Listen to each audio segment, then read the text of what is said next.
Hello, everyone. Welcome to our Transmedia Arts Seminar. My name is Magda Romanska. I am the chair of the seminar, and we are hosted here today by the Mahindra Humanities Center at Harvard and by MetaLab at Harvard. We are thrilled to welcome our two guests, Zehua Lee and Anya Grishkevich, who are going to be talking about performance in the Metaverse. Zehua is a curator artist who works with multiple media all over the world, creating art and curating various exhibits and specializing in visual media arts and performing arts. And Anya is a scholar, a graduate of the National Academy of Arts in Warsaw, who specializes in Chinese theater and Chinese drama and digital theater as well. And they are going to be talking about various experiments, digital theater experiments, performances in various metaverse experiments and spaces in Asia today. And we are thrilled to welcome them. And thank you, Anya, and thank you, Zehua. Thank you, Magda. Thank you, Anya. So, Anya, shall I just start? Okay. Yeah, so I share the screen now.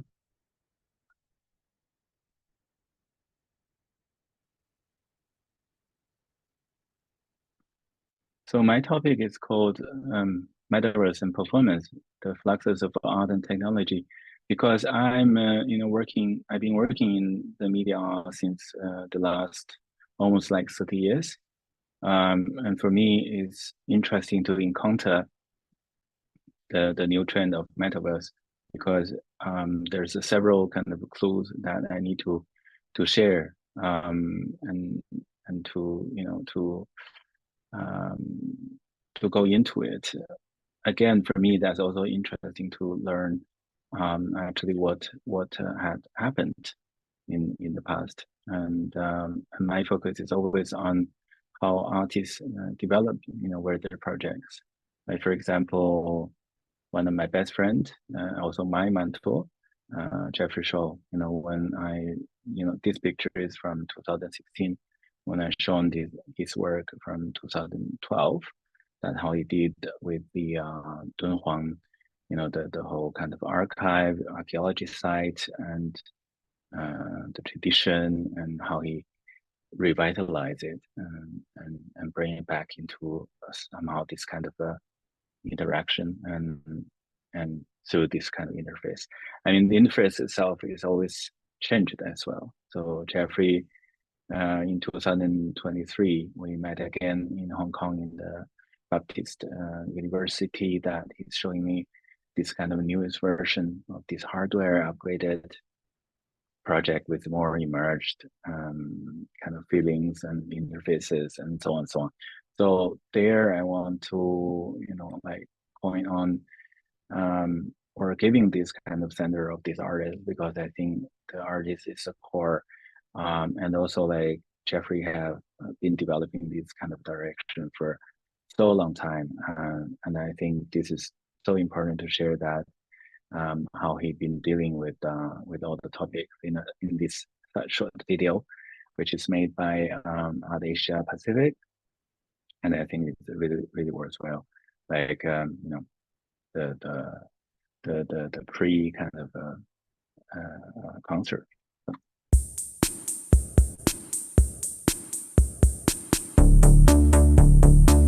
I'm Jeffrey Shaw.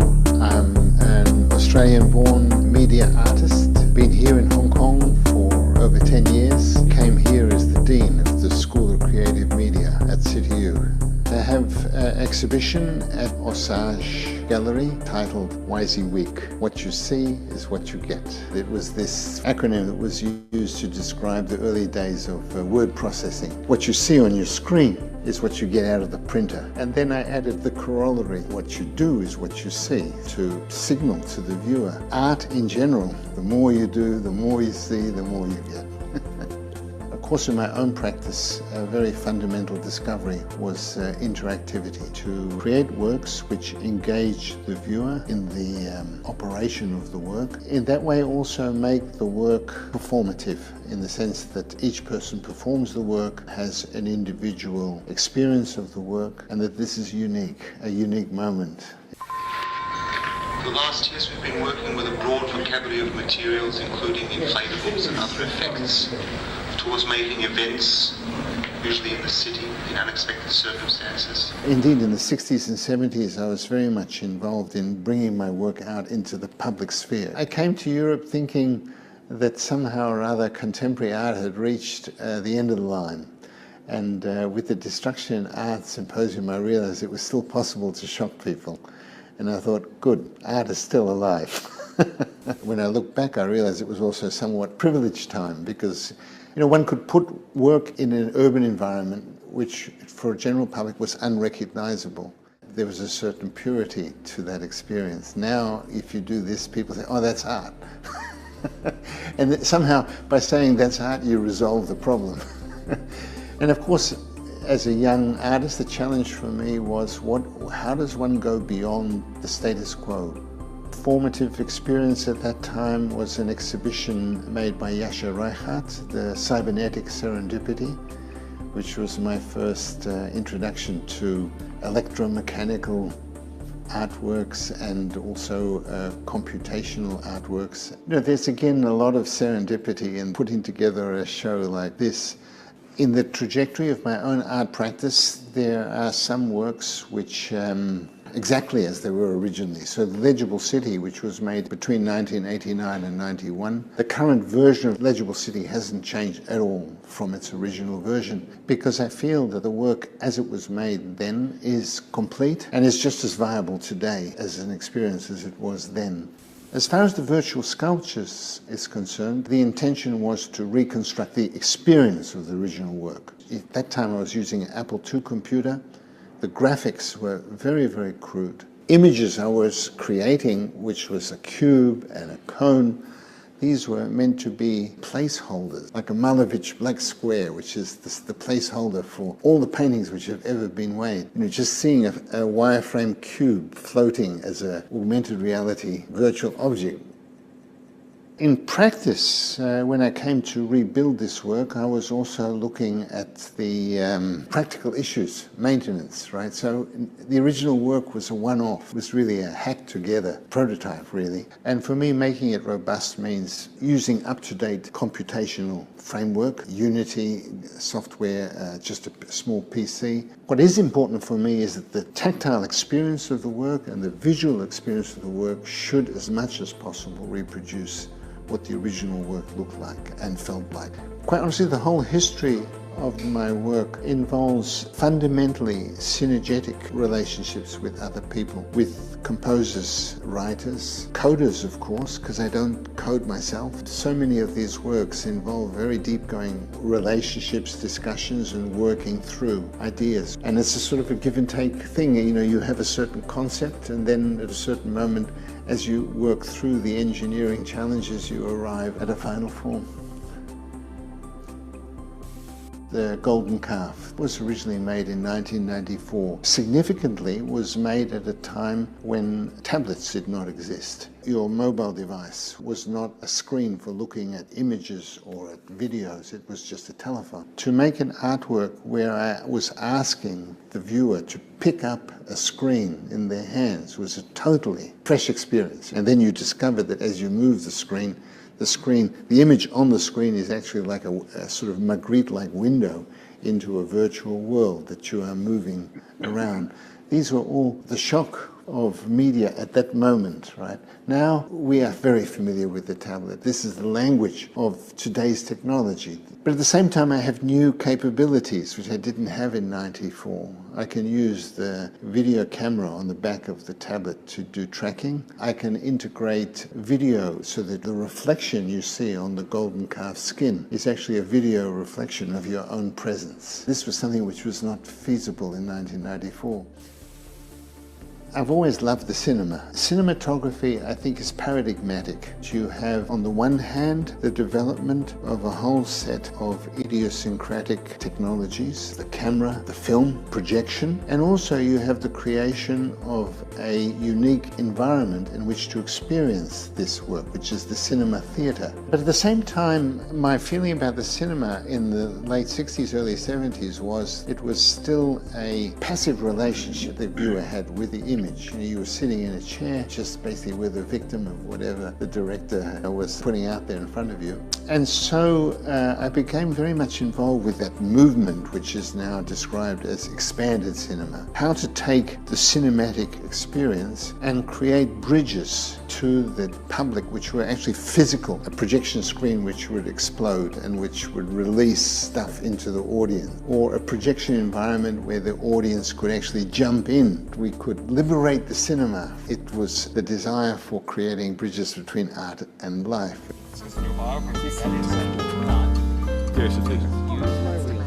So Eavesdrop is along that thread. It's also a project which responds to the challenge of what could be the shape of interactive cinema. And I was actually quite inspired by a Chilean director called Raul Ruiz. I remember reading one remark he made is, how he felt so trapped because he couldn't see what was happening outside the screen. And in real life, that's, all around us. I was thinking, how can I bring that hyper-realism into the cinema? And the solution was to create a panoramic cinema, which means a space of multiple narratives that are taking place in different areas. Despite the fact that the panoramic movie is a linear movie, I'm still giving the viewer, in a way, power over the camera work. They are editing on the fly. They are deciding how long they spend with this narrative and then cutting it together with that narrative. So it's creating a kind of hybrid space, this sort of hybrid between something which has been very carefully constructed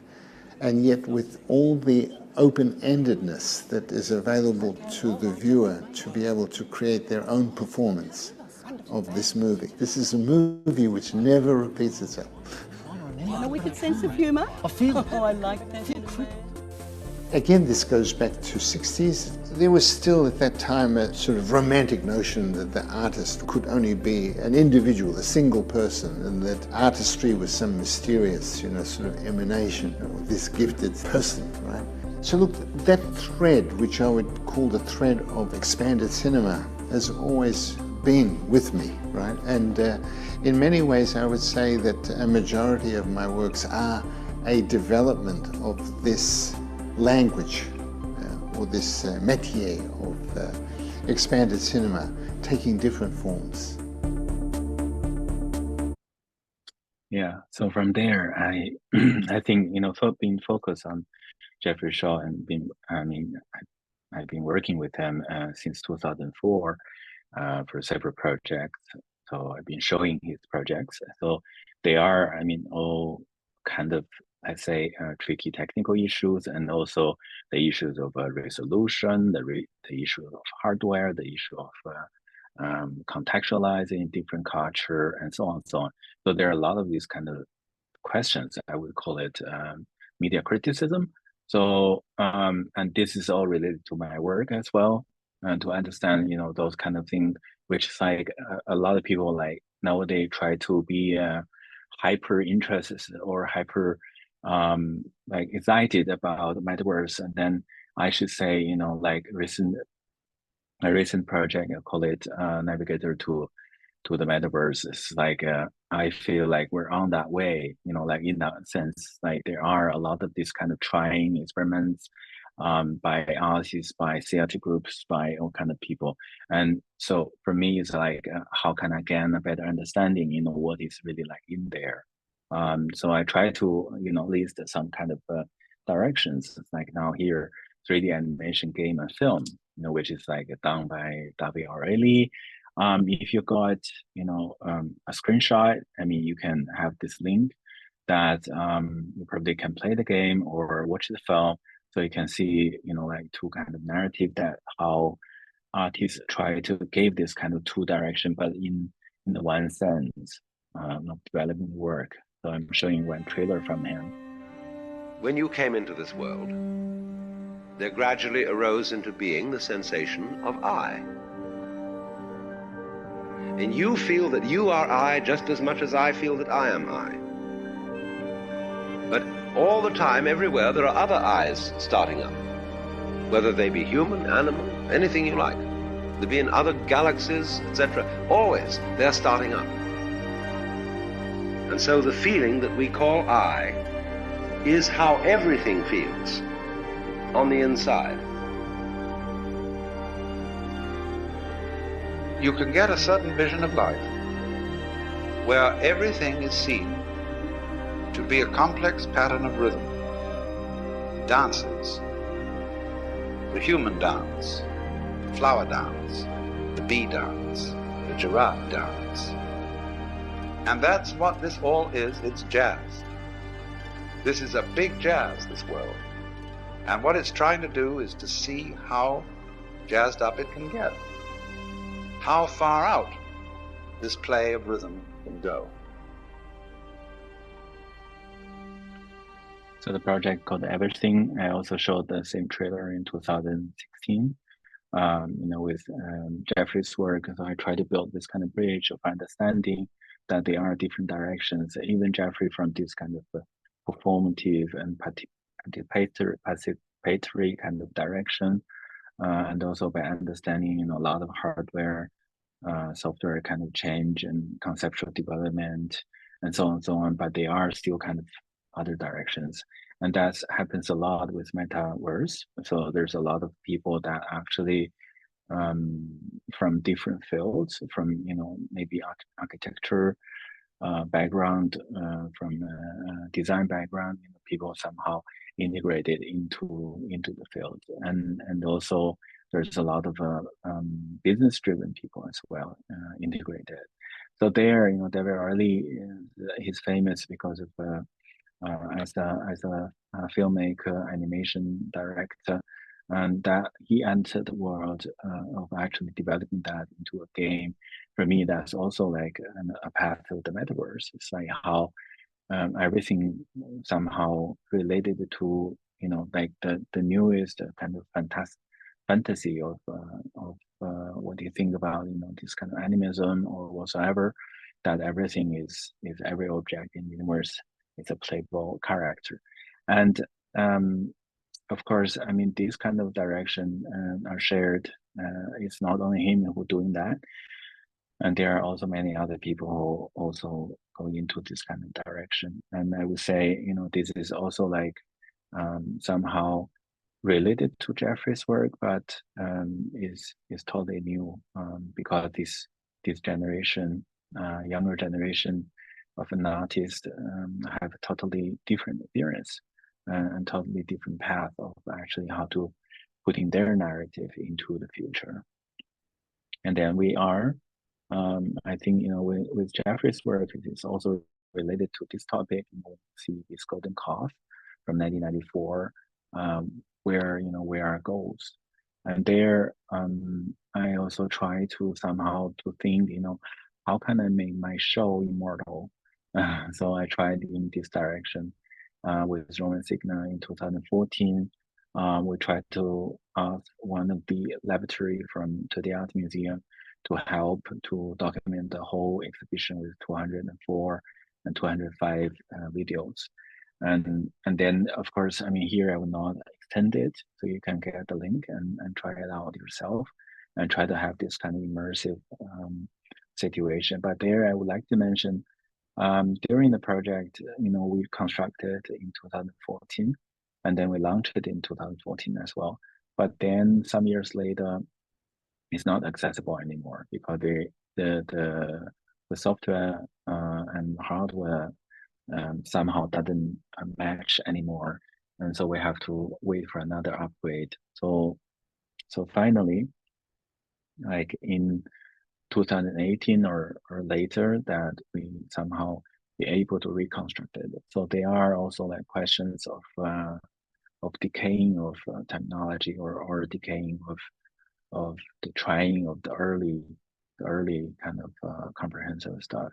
So there, I would really encourage everybody, to try out, because there are a lot of things happening in our world. It is have its own kind of zodiac kind of a movement. So there are things are replacing other things as well. I would also call it upgrading culture, which is like something you have to always catch up with the new technology, and also think, how can you make your information somehow having this kind of experience and let other people to participate, but at the same time, and go with a new tablet, or go with a new computer, go with a new RAM, go with a new core of technology. And this is like a project I actually have tried as one test pilot. So I show you the video first.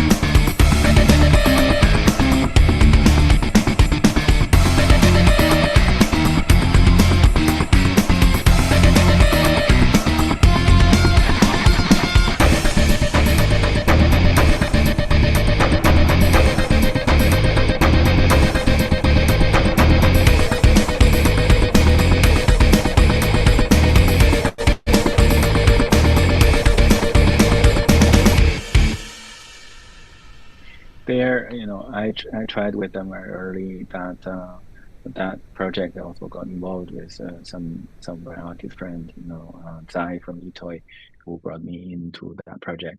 And I was there to test the project. Then I realized, there are a kind of physical kind of difficulties for everybody, because when you really try out this kind of thing, that your body are floating as a bird, with the machine, with the wind blowing into your head, and the sound and everything, that somehow you have to deal with kind of gravity issues, or the issue of flying.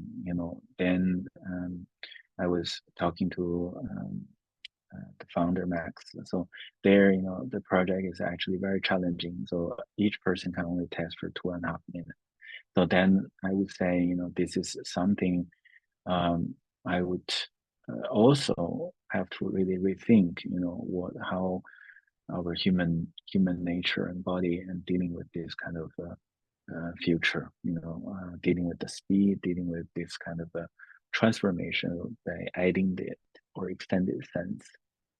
And then with Manix Denise's work of actually thinking how to construct things through point cloud, for me, that's also another direction of actually how we understand these things from not only the surface, but also the cultural, inter and contextual feeling of it. And then I would like to, share another experience, which is like I also try out several times with this group from Belgium called Crew, that they are like very interesting media theater place group, and they work a lot on this so-called doubled or tripled feeling of actually challenging the brain. And the founder Eric Yolis is always mentioning that the theater existing in people's brain, in their mind, and he did that. So this is like one of the recent project, which is like really, challenging physically, and also with your brain of cognition.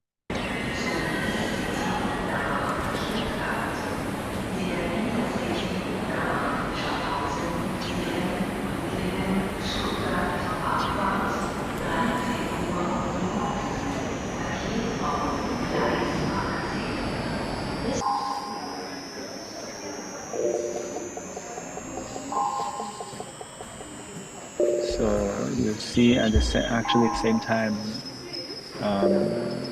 the person who's actually sitting there with goggles, with the harness, and the person who actually is coming in is actually the performer. So at the same time, you can feel somebody really step into your scene, which is like this kind of mannequin feeling of a figure, but actually you can feel the heat of some other people, Then I just think, there you have this very creepy feeling of, being nowhere, being like in the virtual world or in the reality, and it double hits.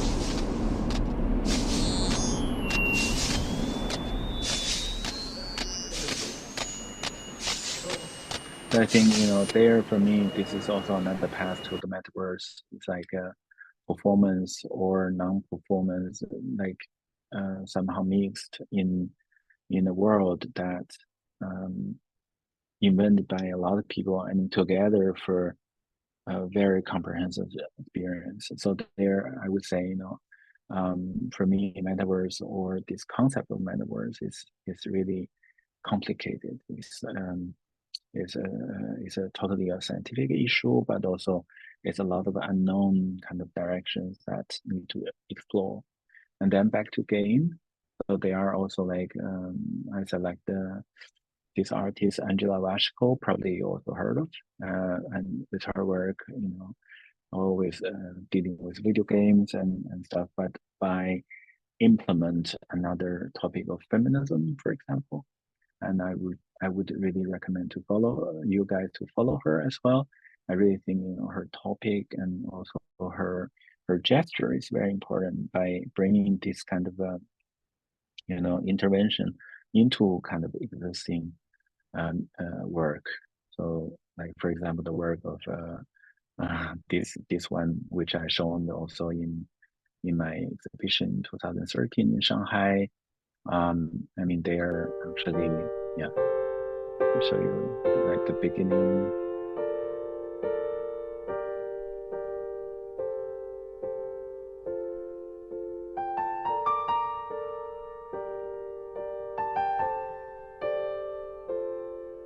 Yeah, there that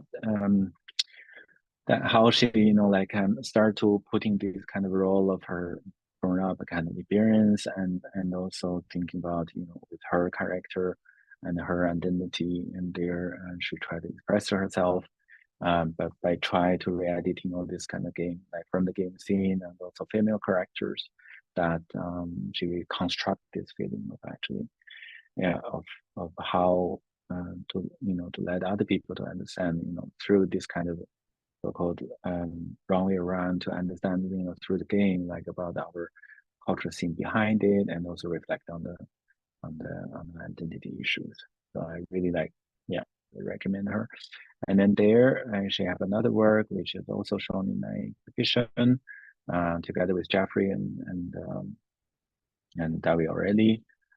So we actually met in the world of Warcraft. So there, like she really participated in the online game. So there you can see the change of actually starting from the video game into the online game, and she invented her own community and by like turning herself into a narrator and chatting with other people. And there, I would say, she actually totally dominated the whole thing and also changing the whole thing into something else. But of course, this is also allowed in the game.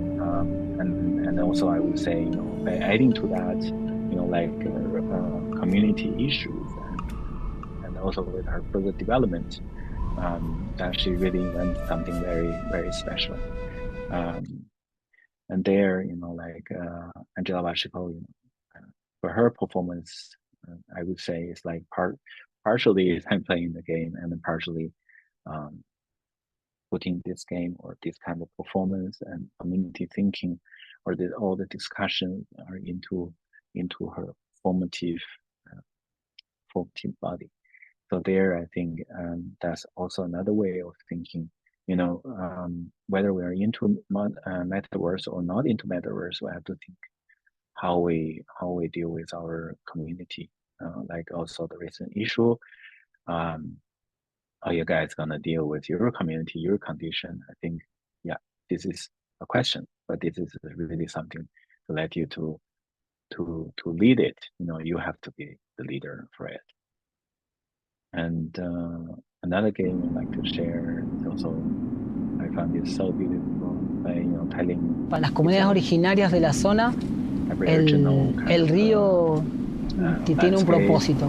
El río tiene lo que las comunidades originarias le llaman mien.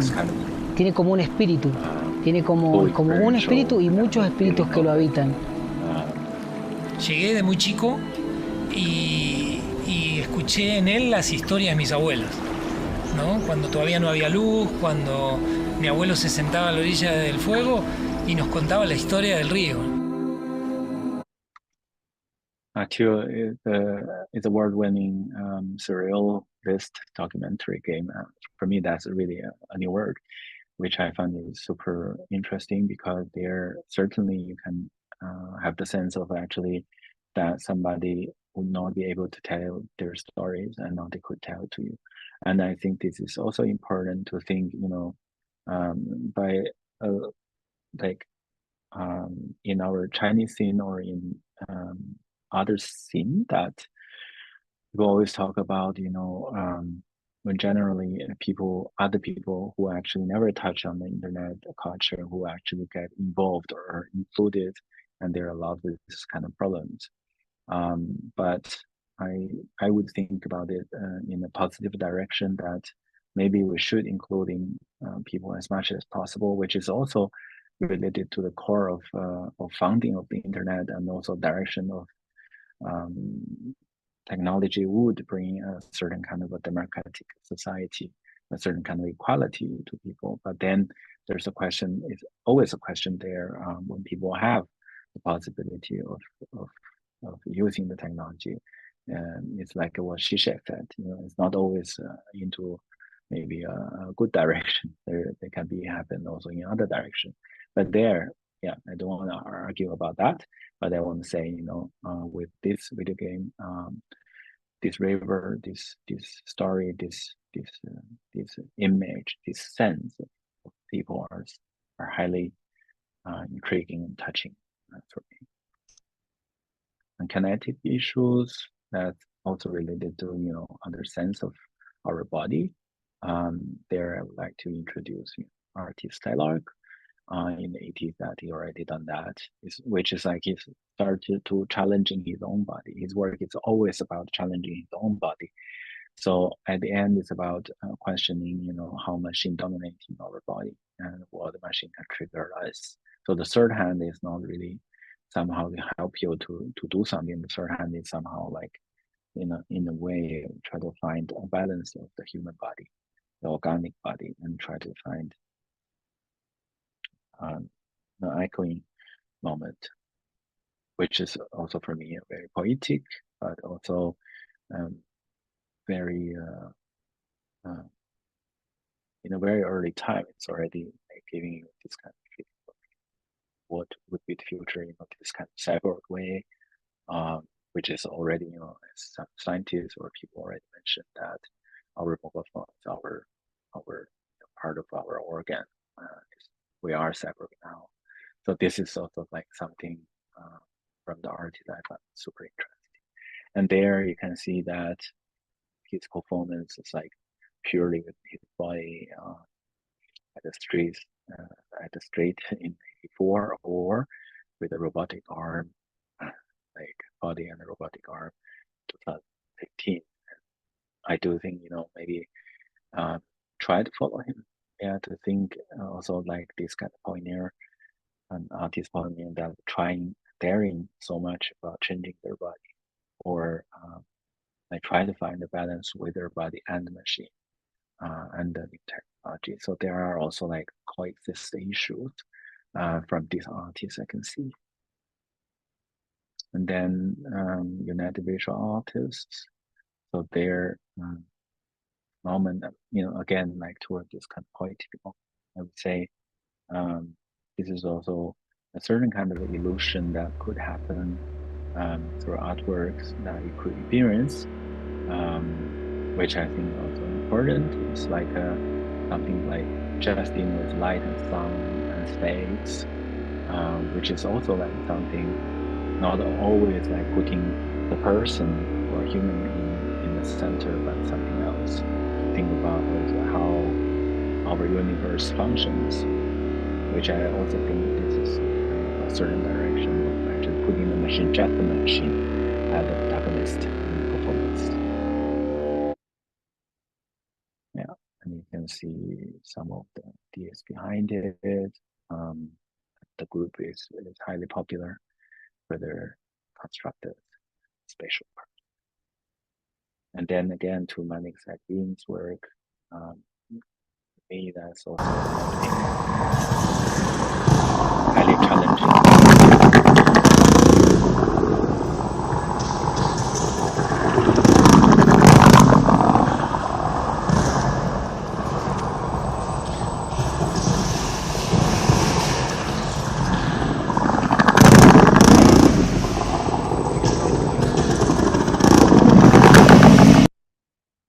So again, there, the machine is the protagonist who is performing there, but actually the machine itself is a robotic, but also a certain kind of early AI in there. So you have to somehow deal with it. So the audience get closer to the machine will get mad. And then if you really like know how to work with the machine, so the machine can work with you in very nice kind of a petting way or giving you this kind of beautiful sound. But then as long as the machine getting crazy, it will go for like 100 kilometers per hour, so which is also highly scary. And there I would say, the performance or what artists try to think about, the performance, the protagonist of the performance can be mad. And this is also a certain kind of layer, I would say. The technology itself is not always kind to people, or is not always nice to you, or as David Graeber said, this is, maybe technology is not your friend. And then of course crypto art, which is like totally a new category, especially recently in the last 5-6 years, it's become highly popular because also of the NFTs and the crypto market and so on and so on. So there, I would say, by understanding it, I feel like I'm very, very lucky because I knew media art in the last almost 30 years. So for me, like crypto art is like another tiny little branch that grow out of this media art world. So there, I don't find it difficult to understand, but I found it very difficult to access. So there's a lot of these accessible issues. But by then, getting to know artists like Crypto ZR, Liu Jiaying, I was really happy to actually learn from her about her ideas about market, all the keywords about projects like mimi culture or consensus or decentralization.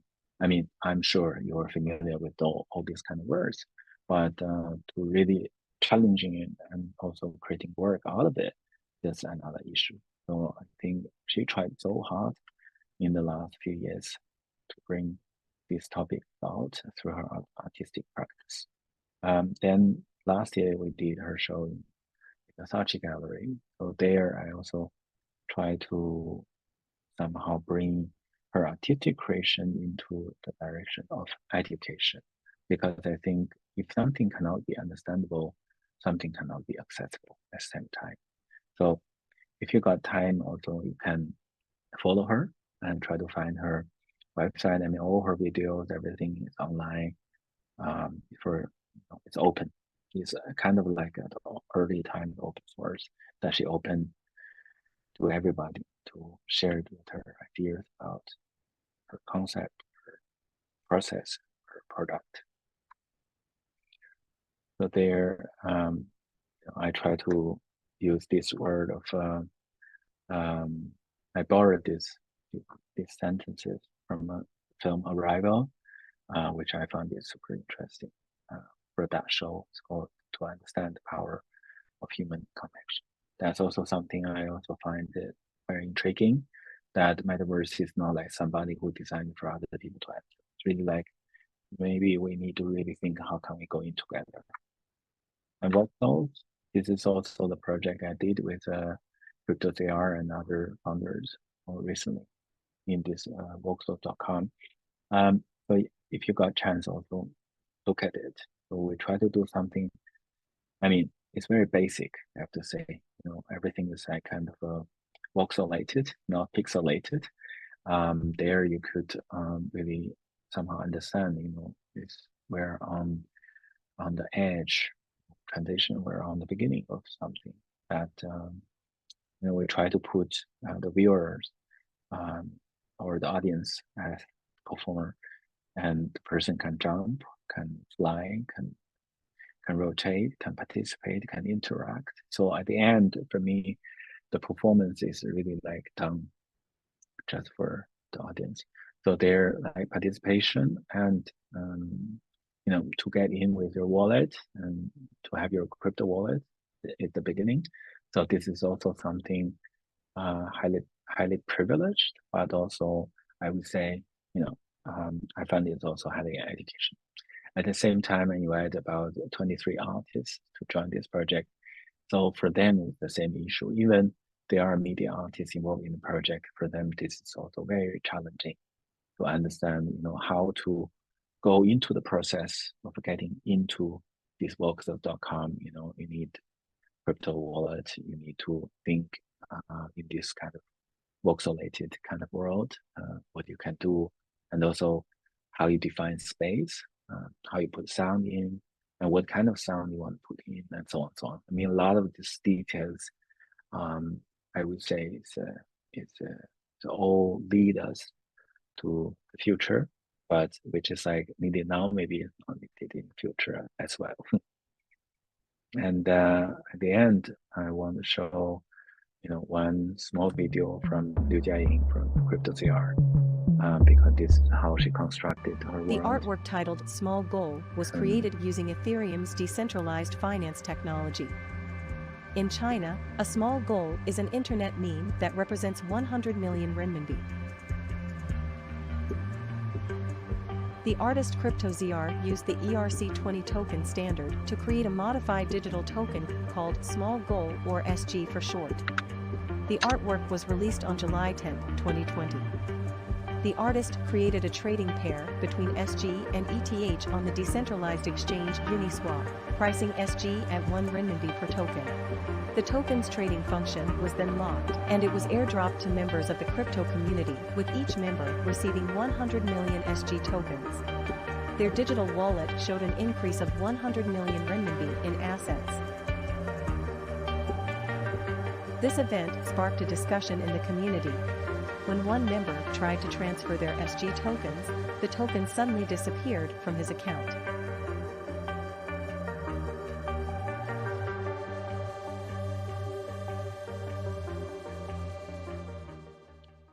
Yeah. So for me, this is my talk, and I wish, you know, to go into the future with all of you together. And I do think, you know, it's worthwhile to share what my understanding about the past, the performative and participatory kind of history of art, you know, led by Jeffrey Shaw, by many other generation people. And also at the same time, you know, in between there are people working on all different directions to create this better understanding of our new world. So yeah, thank you so much. And I will stop sharing here, and I would give my mic to Anna. Yeah, please.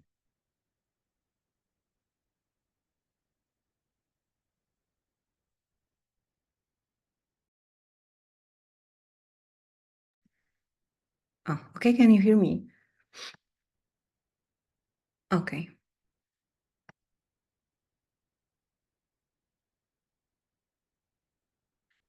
Just a moment.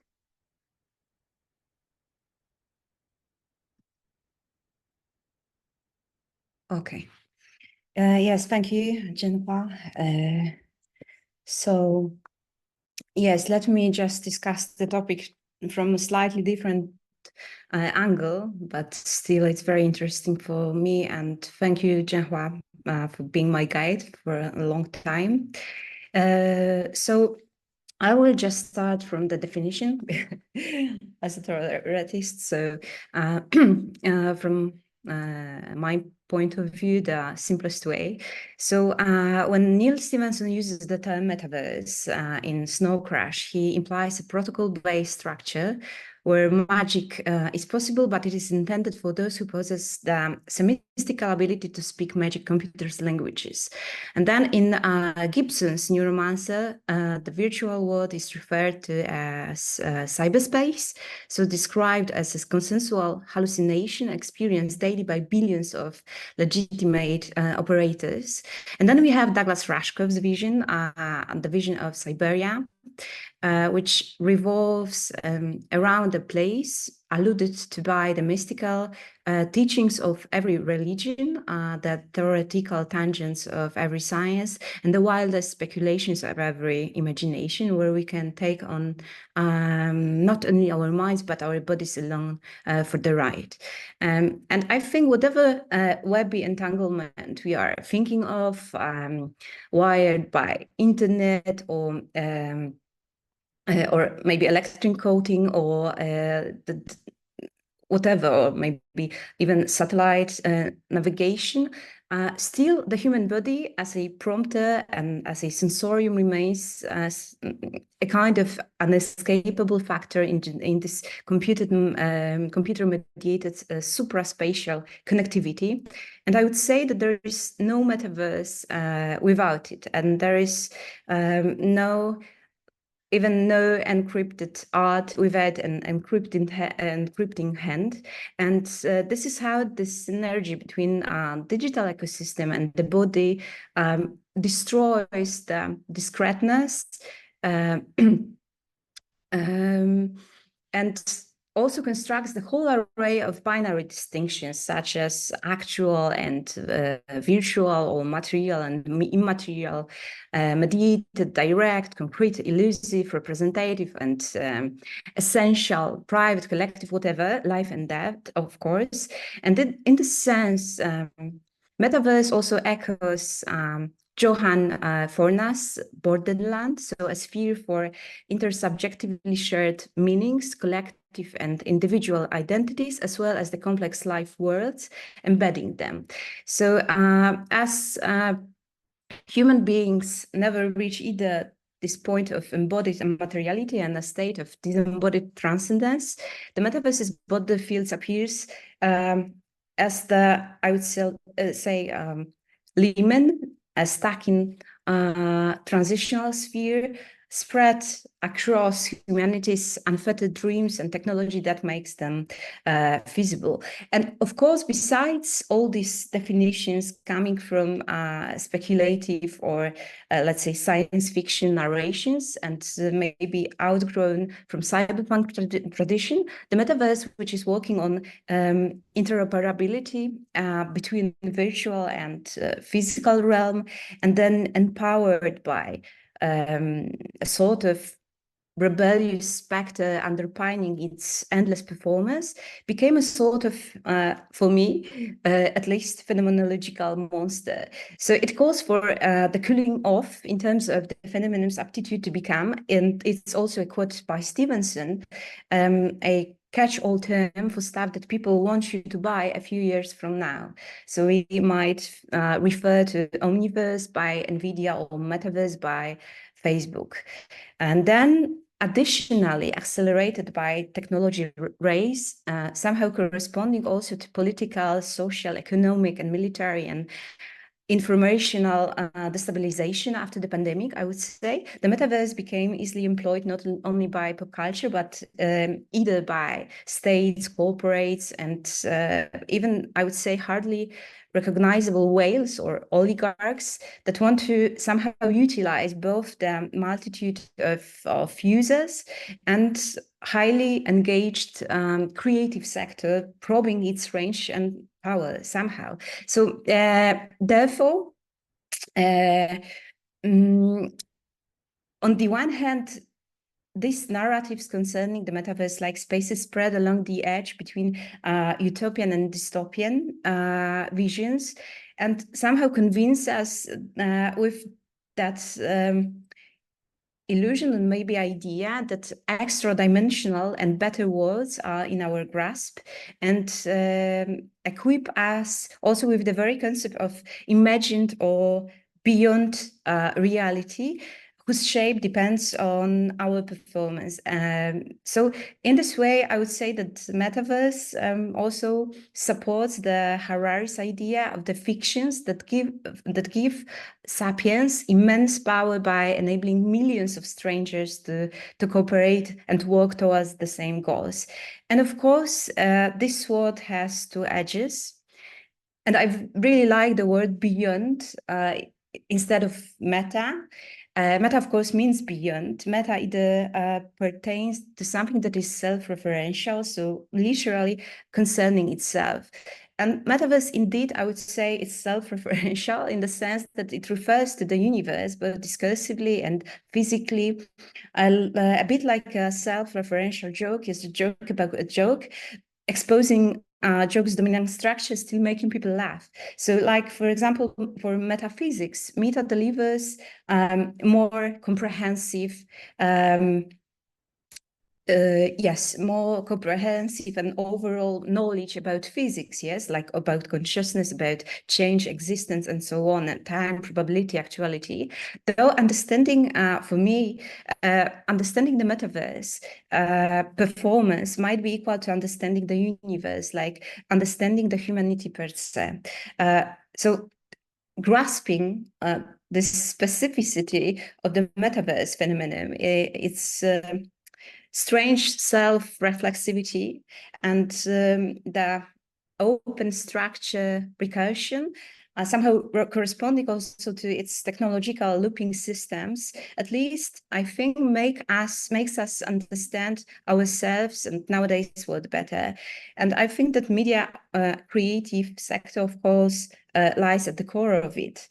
And maybe I will start from the hypothesis that coexistence of factors nurturing the metaverse's discourse, which both private and public assembled or individual agents might be considered as more or less agential, creates the ever unfolding space for fight. I call it rebellious constance, something that differs from homeostatic equilibrium that we know from cybernetics, of course, but still taking advantage of it. And feeding on the common myth supported by the voice of widespread and sometimes, unfortunately, deprived of its essence, cyberpunk culture. As you see here, the quote, once a rebel, always a rebel, and its way during the new eras, let's say. And nowadays, additionally, is amplified by the post-pandemic uncertainties. And I consider this metaverse idea, metaversal state, as a state of partially artificial rebellion. And I think about it in two different senses. Like the first sense is that it is a permanent, infinite clash of orders, a bit chaotic, but still opposite orders. And then in a sense that it incorporates profoundly human qualities into non-human and comprehensively exclusive digital algorithm-driven environment. So with the overwhelming idea of, let's say, extended, prolonged, accessed, and augmented or distributed body to be achieved, it might be maybe a piece of a dark humor in the metaverse joke, bringing it somewhat to the pulled out or shredded or vacuumed or gravity immune body. So I think that this is the way the metaverse forces us to understand the wildest dreams down to the very simple utility. And it becomes quite visible when looking at Stellar's renditions of the third hand, the performance that Zhenhua was talking about, which we here, I guess, know quite well. But still, just to remind you, since 1980, the performance has undergone continual reevaluation in amplified body, laser eyes, and third hand. For instance, Stellar scribbles in the space light images with his eyes equipped with optic fiber cable, rounding them and transducing the signal from the muscle movement into the laser beams. Then we have the fractal flash. So in fractal flash, Stellar's body with a sort of electrical armor and head-up display, while situated, in fact, in Luxembourg, was remotely choreographed by dispersed audiences from the Pompidou Centre in Paris and the Media Lab in Helsinki and the Doors of Perception Conference in Amsterdam.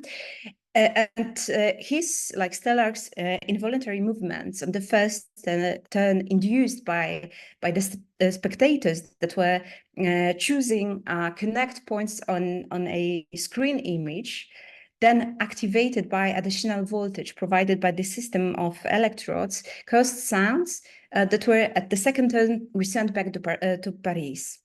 And then we have I think the very special rendition of the third hand when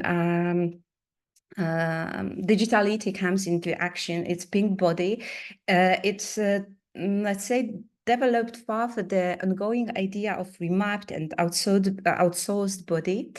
As the body was activated only with the usage of ping, it is a software utility that measures the traffic on the net by means of ICMP echo request, so Internet Control Message Protocol echo request.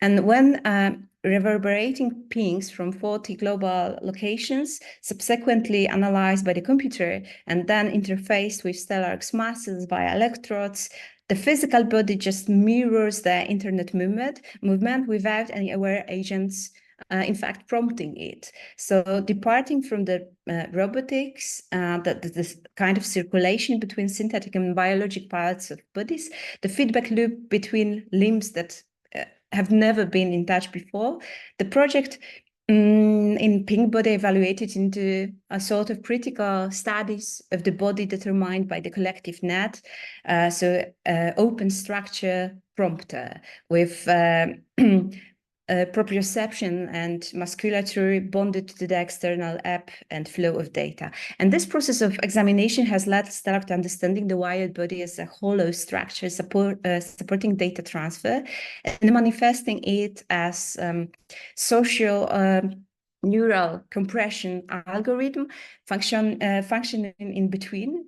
In between a multiplicity of agents entangled in fluid, let's say, environment. And in this network, as Brian Masumi asserts, the human is no longer master and no longer central. What in fact makes Stellar's experimentation suspended not only in time and space, but as Masumi also argues, between pre-human and post-human modes. And I find this early work by Stellar as perfect exemplification of where the so-called metaverse-ish myths are located at and where they collapse. Because on the one hand, we can find the concept of becoming dispersed, becoming entropic, highly society-oriented. We have this nodally open and or maybe multinodal body, which is the body that accepts augmentations of different qualities, whether synthetic or biologic, but is a collective. This is a split and porous body that can open and reconnect at any point and can be activated from many different nodes. And then, moreover, putting the hollow body into permanent disposition for conducting information presupposes its extra-dimensional lasting. Therefore, metallurgizing the hollow or nodally open body could be just a fulfillment, not only of social justice, or decentralization, but also as it situates the body in a non-terminating process of conjugating the premise of immortality, or others would say deathlessness. It, of course, brings us a bit closer to the mind-body problem, or hard problem of consciousness, widely discussed for the last decades, and we might all agree on that. Although the human body as a mechanical, physical, chemical sensorium can deliver a lot of knowledge, yet despite the piling up discoveries, neural correlates, then empathy, kinesthetics, synesthesia, the question of unknowable, just to refer to P. Herring's The Ontology of Unknowability, precisely what human consciousness is, and whether silicon can be its carrier, still poses much difficulty for greatest minds, even more after Higgs boson experimentation, let's say. However, for the metaverse as a growing, let's say, interoperable environment, the only possible path is to ignore this distinction, discard, or exploit mysteries, like take advantage from, let's say, monistic dogmas, for which still the Eastern cosmological universalism remains the tremendous inspiration. And we might go to Yukwei cosmotechnics, for example. It reminds me a bit the attempt to decipher the mystery of the Book of Changes, the Chinese glossary used for divination. In this picture, I can see the part of I Ching, the Book of Changes, with the system of 64 hexagrams, set of symbols, every of which is composed of 6 broken or unbroken lines, which in fact represents yin and yang, so masculine and feminine energies, binary energies of any kind, being in constant transformation, like in this infinity sign, yes? So the hexagrams mirror the centrally positioned. It is in the simpler version with Bagua only with triagrams visible. Centrally positioned symbol of unconditional state of supreme ultimate, which has its reflection in never-ending circulation of energies governing conditional world. So in other words, in Chinese words, Tian or Tianxia, so beyond principle, or beneath embodiment, let's say, where beyond in the far religious East is understood as the absolute. Ultimate and liberated consciousness that permeates everything. So the diagram here comes from I Ching, owned by Gottfried Wilhelm Leibniz, sent to Leibniz by the French Jesuit Joachim Bouvet, where the Arabic numerals, as you can see, were added by Leibniz, who was fascinated by I Ching, in fact, the primal version for any binary system, yes, corresponding to his 0-1 numeral system, the basic one for digital electronic circuitry. But Leibniz was also a teleologist, yes, and this crash of dualistic logic and knowledge-based orders, either represented by graphs or Arabic numbers visible on the diagram, makes the mysterious part of I Ching just fading away. And this is, of course, as for me, the pattern for the metaverse, the monadic thinking in a way, upside down assumption that by bringing everything to the knowable, the technological circulation where every entity is reduced to 0-1 information, or just voltage in, voltage out action, the unknowable is getting closer. I wouldn't be such an optimist, because then we, of course, encounter an old free body problem, or just random number generation, or the gambling just divination. Yes, so mysteries which in the binary systems led world are to ignore or just to exploit. So if understand this artificial battle, we sometimes even let ourselves be engaged in the very fragmentariness of the area where rebellious struggles can be taken. It makes us able, I think, go further into the scope in which the new media creators try to inject profoundly human values, anti-systemic viruses, let's say, into already existing and limited circumstances. And what Zhenhua, I guess, a bit proposed when talking about the set of artists at our beginning, at the beginning of our discussions, from Stellark to Crypto ZR, is just a panorama of moving accent from working on human body, then slowly abandoning body and its liveness to working on systemic solutions, but still struggling for profoundly human values that can be given back by technology means in this, let's say, unavoidable realm of technocracy. And therefore, all this cyberpunk, in a way, new media art, run parallel to technology development. As you see, again, Marnik's Denis Exploded Views 2.0.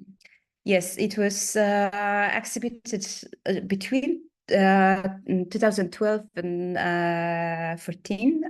So I remember well. Played with the unsecured data from the internet, and the interactive installation consisted of audiovisual cityscape, which was built up from point clouds, so-called point clouds that were reconstructed from Web 2.0 open photo collections like Flickr, for example, and using GPS tag analysis and laser scanning. 200 most photographed locations per continent were selected, and afterwards the photographs of these super popular locations, let's say, were downloaded and reconstructed into three-dimensional clouds of drifting dots, building up the final version of the cityscape. I will maybe give you a bit more. If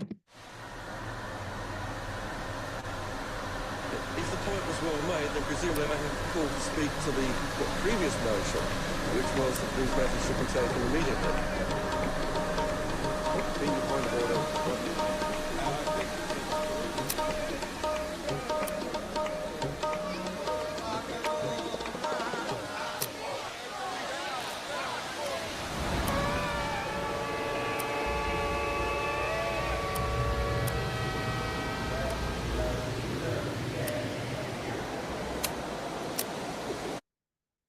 Yes, and the spectator could navigate the images projected on the wall by stepping left, stepping right, forward, backward, or alternatively with the massive trackball of it on the side.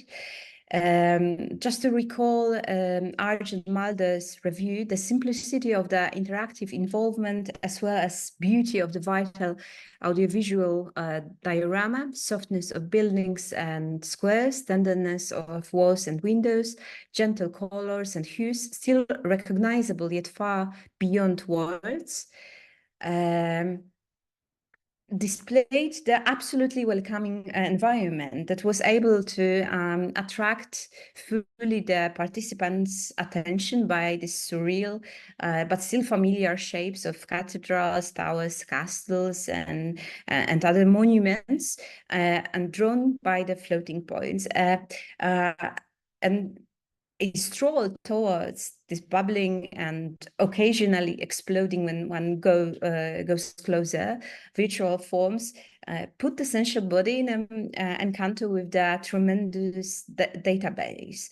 And as viewers describe them, the engagement and excitation were highly perceptible at the physical level and additionally stimulated by the individual navigation of control parameters. And as for me, that this 3D scapes formulated with substantially anonymous dot clouds revealed the second mileage of highly ambiguous technology, which laser scanning, used also in pornography, is because the technology was used to play with the breadth of the virtual and the real world experiences. Then the question pops up: are the pre-designed or anonymous artificial deprived of tourists and deprived, of course, of fame digital reconstructions more alive than real and super popular and touristy places where people, just to refer to the author's comment, tend to be most click happy while less present or even absent? And of course, the answer always is in our hands. And this is also where the viral, let's say, profoundly pro-human, anti-technological, to say so, thinking can sprout.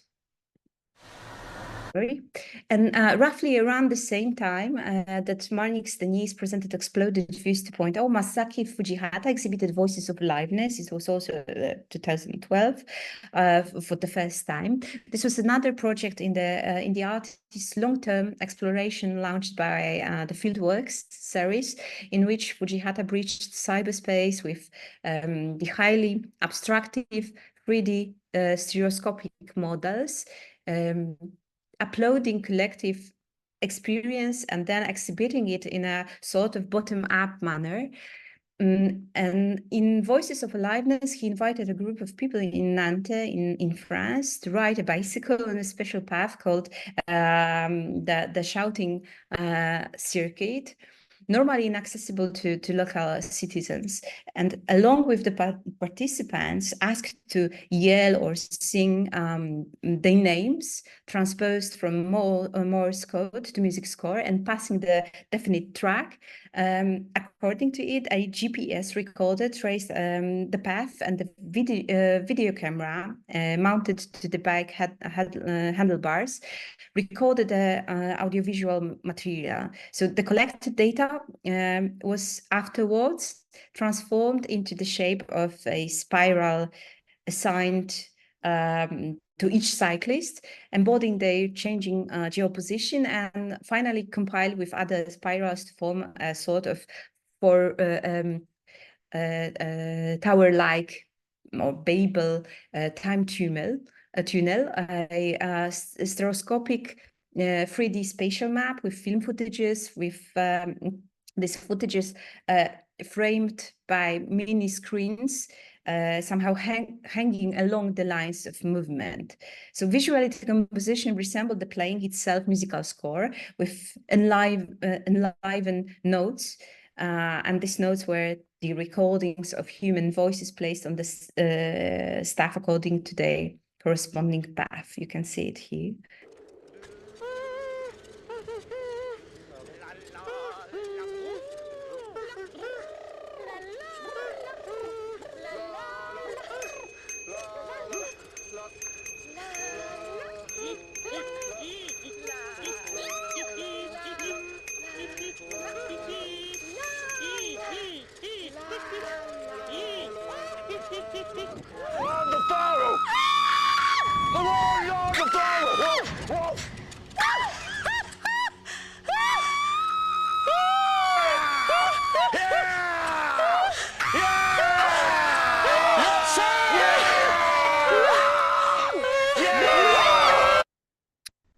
So first of all,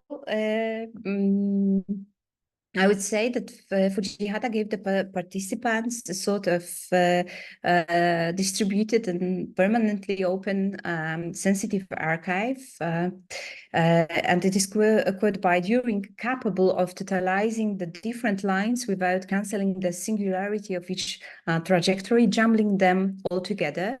And secondly, he allowed to build a sort of digital and more vernacular substitute for obsolete, for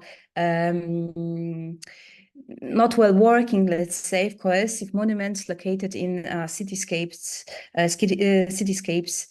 worldwide. And combining these two goals into one piece, one might say that Fujihata provided, designated in the title, aliveness. So that aliveness that was somehow incongruent with traditionally lifeless archives and monuments. And at the same time, the specific formula posed a challenge to the visitor's body, as you might experience, encapsulating it in a hyper-screened stroboscopic surrounding with continuity of narration nullified. That conjunction of fragmented and simultaneously displayed videos, sounds, and animations at its most possible unbearable and cacophonous rendition induced then the audience's bodies with the idea of multi-voiced and syncretic societyscape, nor comfortable, neither intelligible, I would say, environment, but somehow going over these grand narratives that we are used to. Richard Kluszyński calls the installation a discourse on monuments and monumentalism, or manifestation of a subversive joy.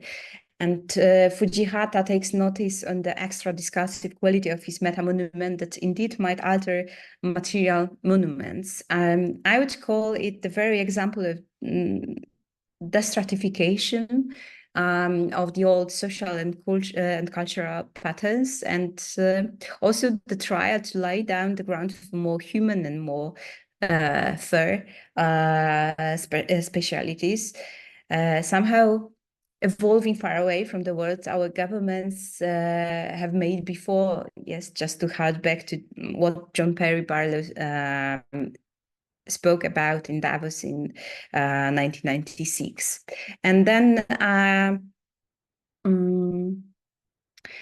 I would add to that statement of Kluszyński that consequently also GPS as a tool was somehow diffused from its historical military background and given completely altruistic utility, yes, because being once used, we know all for what, then just became upgraded to a hand creational tool, a socially rendered locative medium, it is called by Ben Russell, within which to actively engage with, critique, and shape a rapid set of technological developments. And concluding just what has been said, the Voices of Aliveness became an art by people and to people, art that is in fact a new medium for democratic expression and maybe catch all yet sensitive archiving. And this critical approach chimes well with McLuhan's assumption that the artist can correct the sense ratios before the blow of new technology has numbed conscious procedures. He can correct dying before numbness and subliminal groping and reaction begin. Then we have Jeffrey Shaw, also the work Jeffrey Shaw told us somehow via the film. The set of works, in fact, Pure Land, which works with the subject of cultural heritage preservation, but not only. It employs this collection of high-resolution photographs and laser-scanned models, specially provided by Dunhuang Academy, made in Cave Tutu, all in Buddhist Mogao groves at Dunhuang in Gansu in China, in the Gobi Desert.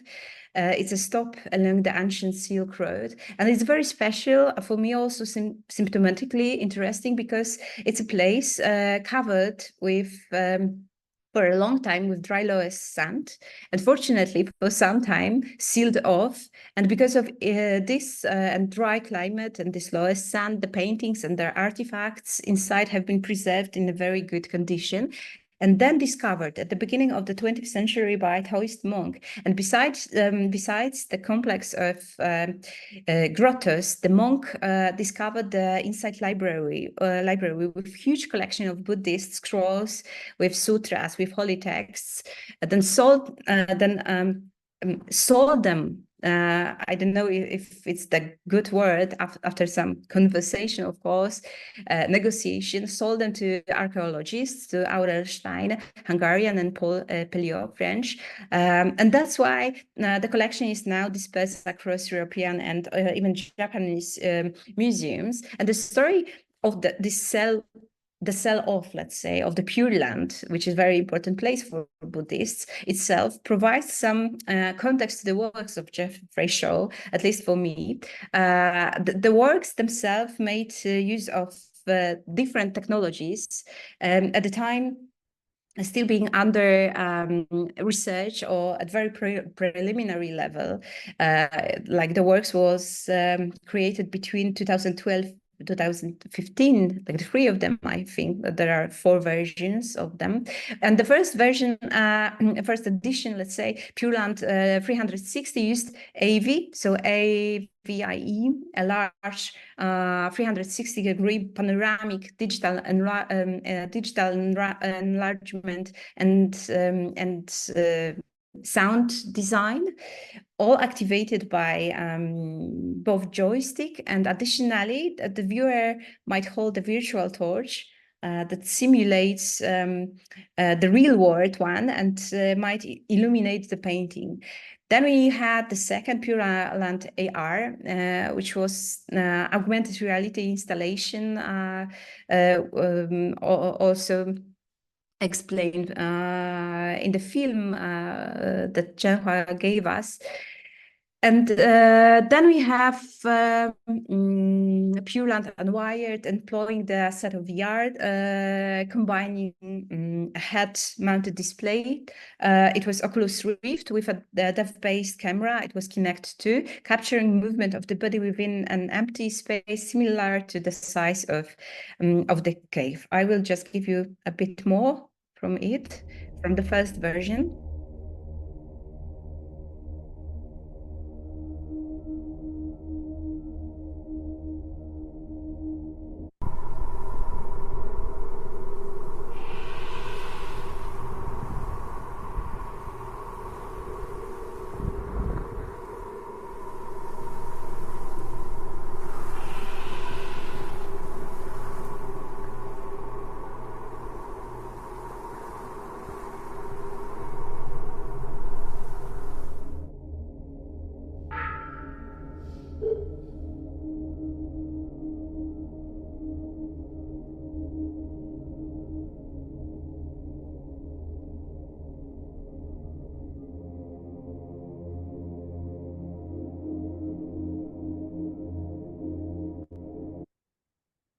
Yes, and with Jeffrey Shaw's Pure Land, I think that the questions about new modes of embodied museography, digital preservation in the era of ecological uncertainties are taken, of course, into account, but also elevated to the level of humans' desire to possess and, let's say, materiality-driven decision-making with technology, eliminating not only climate impact, but also human agency to the 0 point.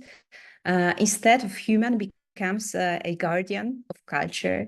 And at the same time, the set of renditions reminding Plato's cave raises the question about the necessity of materiality and the necessity of dogmas and, of course, the responsibility that is in our hands. So the question is about us as decision makers and also about us as decision receivers.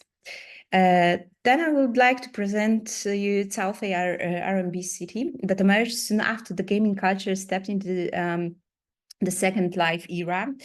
It was long before the Decentraland and Axie Infinity were published, and R&B city was established in the virtual realm of Second Life, which is a very step for Metaverse in 2006.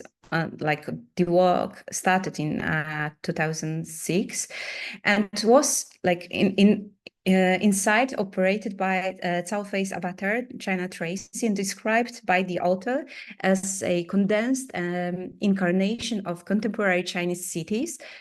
As China in its boom, China's financial industrial economy, the representation of China's current obsession with land development in all its intensity. So RMB City was full of shopping malls, shipping containers, skyscrapers, all mixed with traditional architecture and far dislocated, let's say, Dada-like objects, flowing panda, bicycle wheel. Then we had drifting trains, some statues or Feilai Temple, Grand National Theatre in Beijing and others, through which the huge river flowed, first approaching the toilet and then ending up in the ocean. And according to Zhaofei, she was thinking of the Pearl River river delta, which is a mega city where a lot of manufacturing happens, built around 3 rivers. So a quote by Zhaofei: "The toilet in RMB City is like a juicer, it's juicing up the city."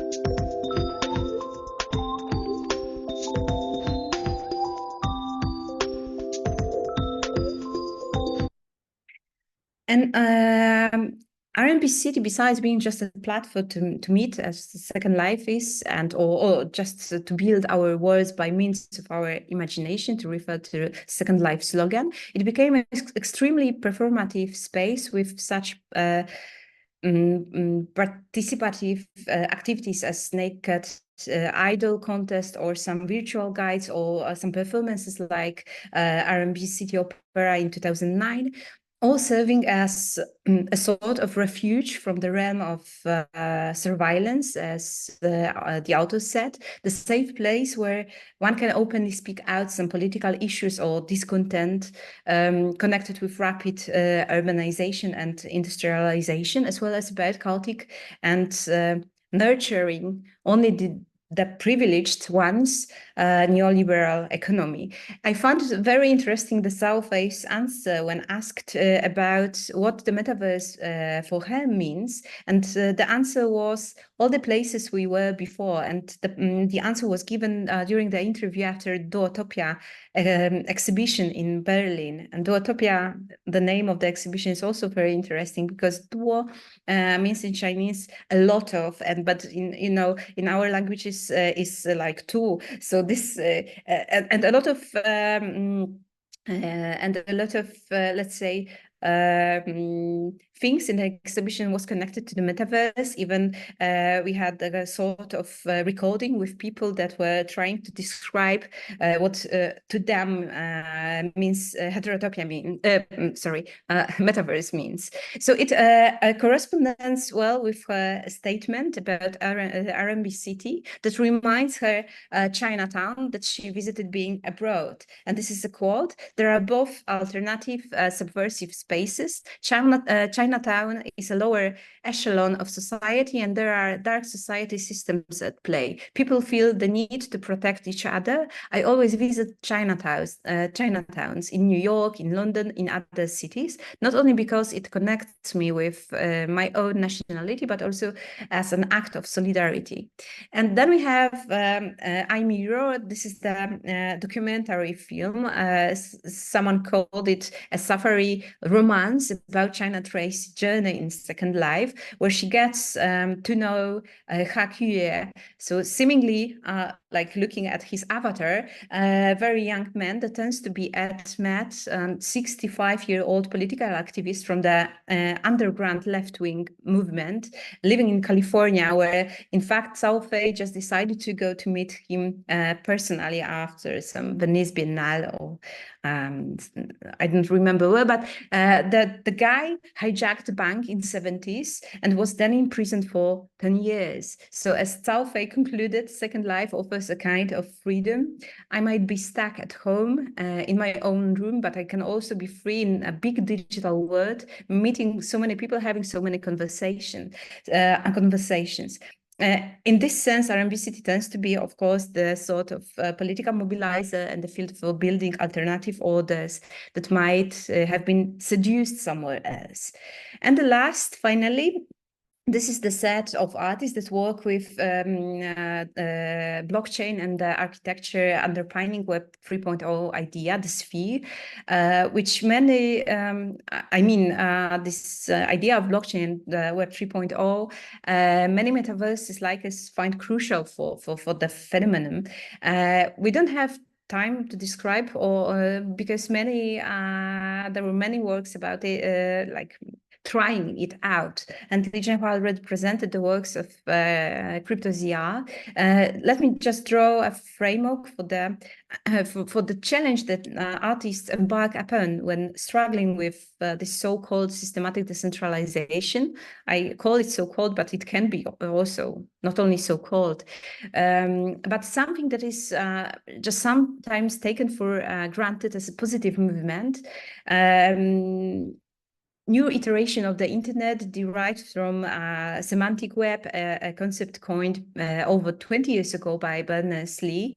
And it is quoted by him, an extension of the current one in which information is given well-defined meaning, better enabling computers and people to work in cooperation. And at the very basics, the semantic quality means the ability to tag information with its metadata or contextual data, making data graph multidimensional and more complex. But today's Web 3.0 goes far beyond it, like trying to break down the corporate giants also, the control in their hands, by running on blockchain, smart contracts, and peer-to-peer computing infrastructure, essentially excluding a third party.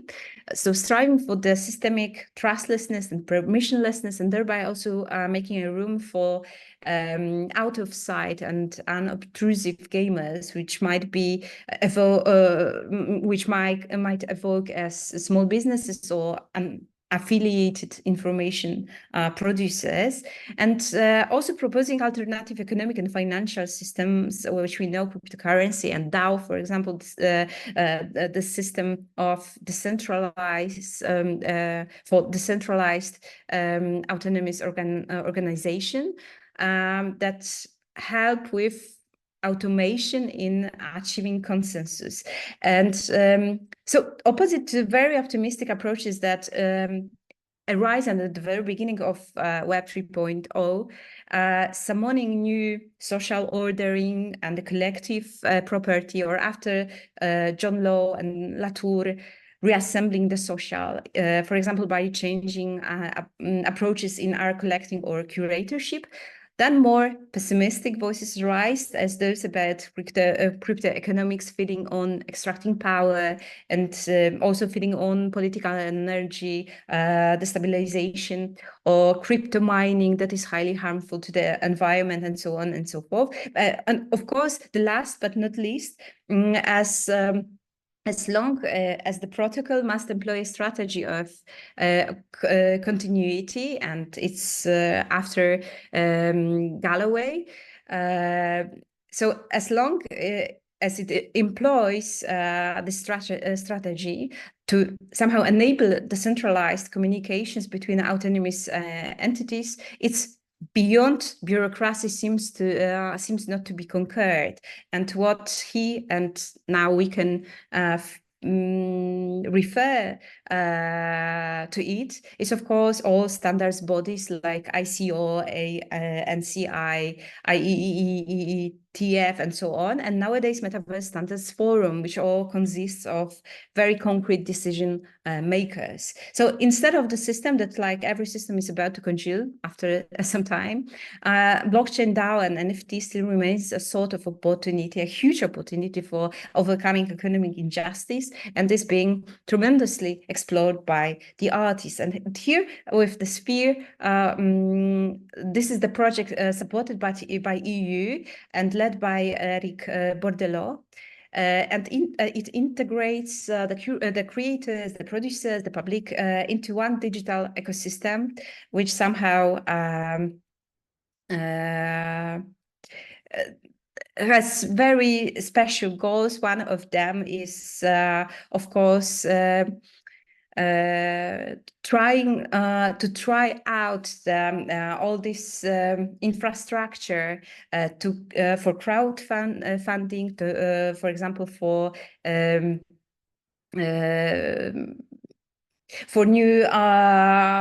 designing new version of festivals. For example, for this is there is quadratic voting used, and many others facilities, of course. As said, there are a lot of skillful people working on the project and exploring technologically and creatively blockchain, DAO, smart contracts, and others. To normalize, and here the circus and performative artists royalties on secondary sales, as well as I just said crowdfunding, and also some curatorial patterns when, for example, designing festivals and artistic events. Here you have the some quotes from Eric Bordelot, which I find nice, but I have to end up. So to sum everything up, I find the recursiveness of the metaverse as its environment shoots for being as far as possible inclusive and interoperable and distributed. It allows anarchistic and artistic minds to both exercise their power for the system or just show off the power of this incomputable, let's say, resources that we as humankind also have, and to speak out the questions we are seeking answers for. And this inclusive and widely open structure indeed works as a double-edged sword. It takes us to the position from which we can undermine the existing orders.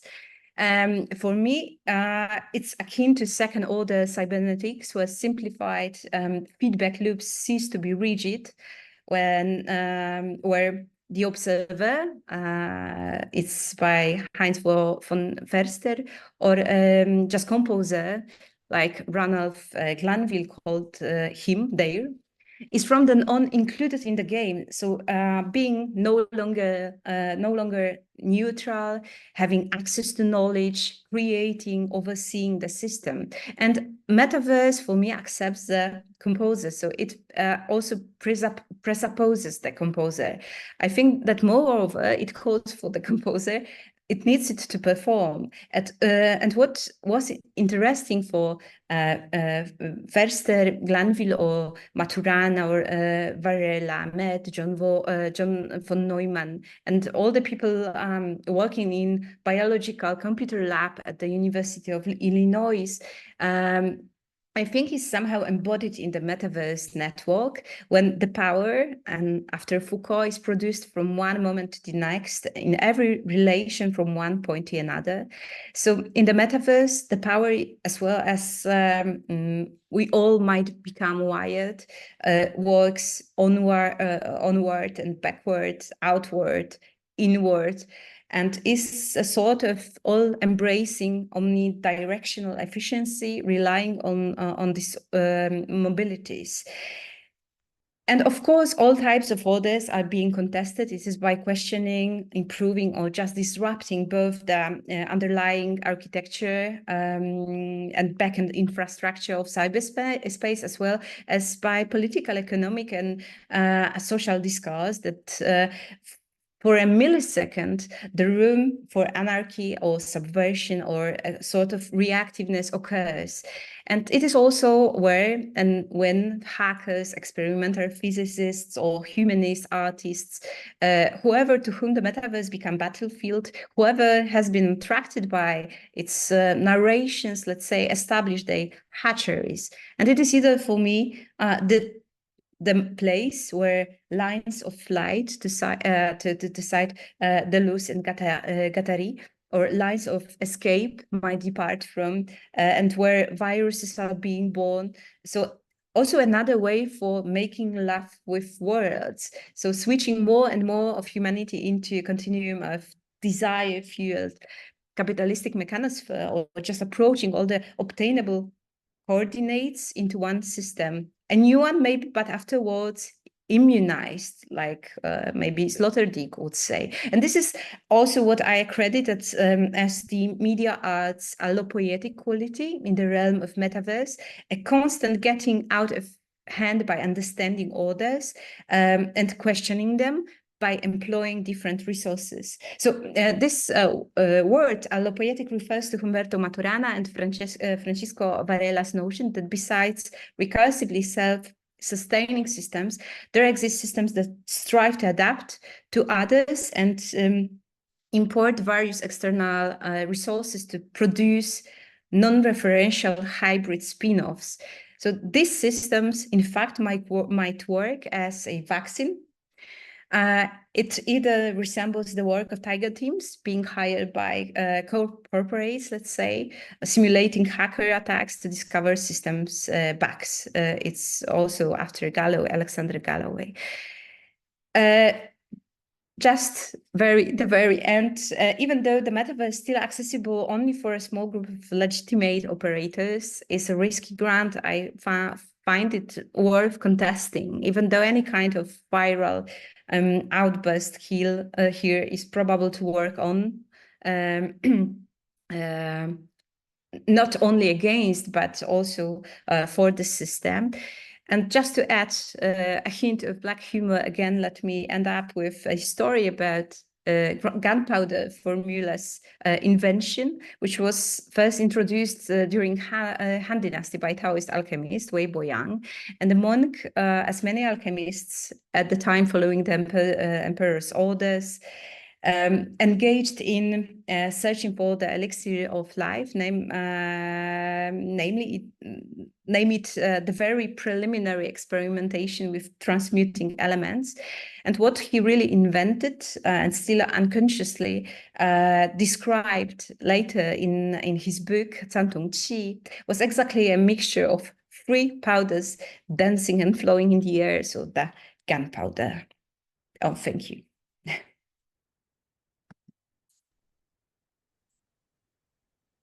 Right. Thank you so much, Zuna, and thank you, Anna. That was a wonderful lecture.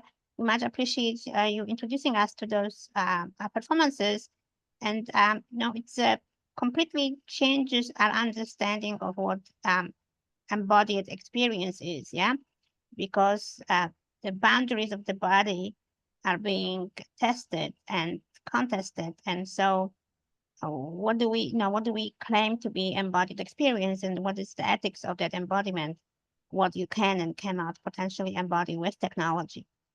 So those are fascinating questions. Do we have any questions from our audience today? Anybody wants to answer a question? I'm sorry, ask a question. All right.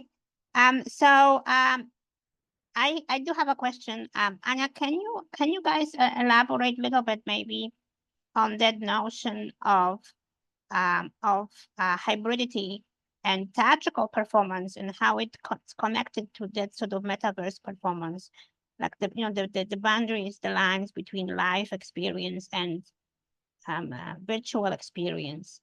I think a lot of theater artists, like maybe the visual media artists, not so much, but a lot of theater artists are still kind of struggling, trying to understand what is the mechanism, what is the boundaries of that sort of hybrid embodied experience. Anya, can you give us your perspective or your thoughts on that, maybe?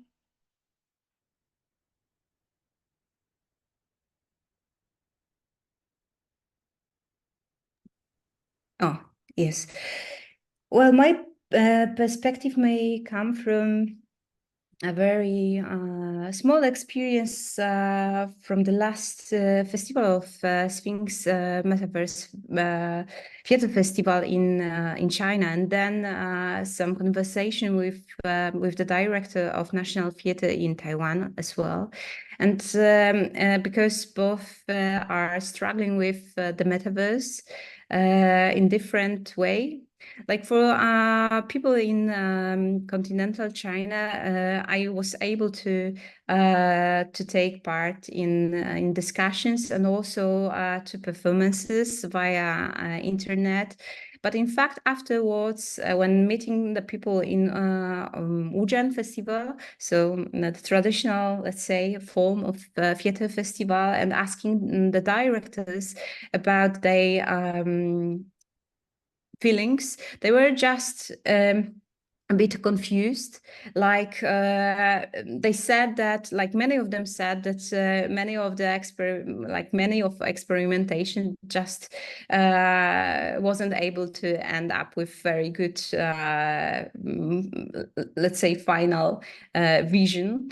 And then they told me that I met also Chen Yan, is very special guy trying to working in a startup and trying to connect to environments of technicians, of engineers, and of course people from corporations, and then artists. And his trial was really, his attempt was, wow, he was doing his best, but as he even admitted, it was very hard, and it is also for them now the question if they can follow the path. Like it will be the next edition where it will be, I think it will be in autumn, but it was the first trial, first attempt, and I think that this liveness, as I said, maybe the systemic, sort of systemic solutions and somehow abandoning human body for metaverse is, as I see it and as I heard, feasible, much more feasible. For example, for Taiwan, they started already with the government was 5G future stage. And this is the project that was financially covered also by the Ministry of Digital Affairs or something like that, and Minister of Culture, and that they wanted to build a special, let's say, connection with the stage, digital stage between two theater buildings, because it's a complex, and then connected with, of course, viewers online and to stages. But still, they told me that, wow, the needed funding is so high that the entry, let's say, a threshold is just for theater without any super extra finances is just somehow impossible to be continued. No, thank you, Anya. Appreciate the perspective. Yeah, it's a question of both budgets and also languages, I think. Yeah, because we don't really consider those kind of experiments to be social good in any way. Yeah, but even though they might be. I have a question for you. Can you tell me, like, what do you think like the future holds? Like, because those are all still very marginalized experiences and marginalized arts. Do you see it becoming a little bit more mainstream, or more people becoming invested or participating in that sort of hybrid interactive artwork? Of course.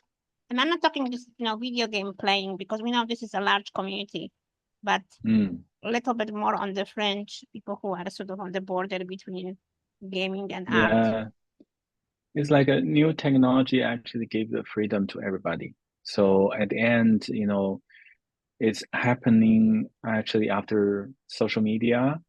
So everybody become the content provider. So at the end, it's like, then the question is about who the content provider and where to show it, where the platform is and who actually receive the information. So which is like the normal process of media art today. Is like where you get your data and then how you transform your data into a particular product as your artwork or as a theater piece or as a film. And then where you put it, where you distribute it. So this is always a question because it's always changing. I could imagine like, for example, during the whole COVID time, everybody have to learn to have this experience of actually using Zoom, Tencent conference room, or using other kind of software, to communicate.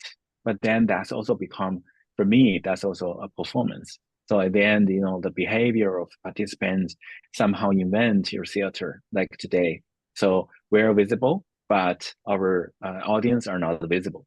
So that put us into this kind of a very interesting situation, because I'm always thinking about the technocracy issues, about nowadays how technology somehow formed us, like told us and changed us into this kind of a new being. So that's also back to Jeffrey. We had a long talk. Always every time we meet each other, we talk about what the stage of digital humanity today, and and what is happening really, because we have to check out from all different aspects. At the end, it's not about somebody having the privilege of using technology, using money, using like their voice to be amplified. So at the end, it's all about how we normalize it. How other people can participate and share their idea, and of course, then we could think about what would be really interesting at the end. When we all join together, what would be really interesting and what need to be selected. And actually, again, it's a systematic issue, it's a structural issue. Yeah.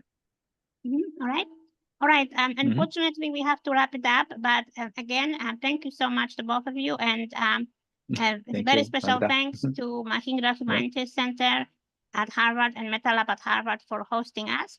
And I invite you all to join us for other seminars, and check out the previous ones on the web, because they are posted, and this one too will be posted. Thank you so much.